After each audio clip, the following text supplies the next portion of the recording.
नमस्कार। आज डिनर आमर कुकुड़ा तरकारी, देसी कुकुड़ा तरकारी भात, अरुआ भात, उसना भात। आम जो इटिंग चैलेंज करिया दिन करिया तमें फास्ट हो जे फास्ट हो है तमें फास्ट मु 500 टका देवी तमें मु फास्ट ले तमें मत दो मु फास्ट ले मु तुमको 500 टका देवी तीन जन करिया हैला हमर तो स्पेस नहीं एते करिया पई की जगह भी आ ठाकुर घरे कोन जाई करिया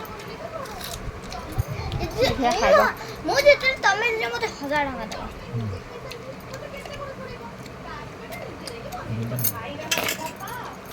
बढ़िया लगे छेचा तरकारी मस्त मस्त तरकारी। हाँ नमस्कार।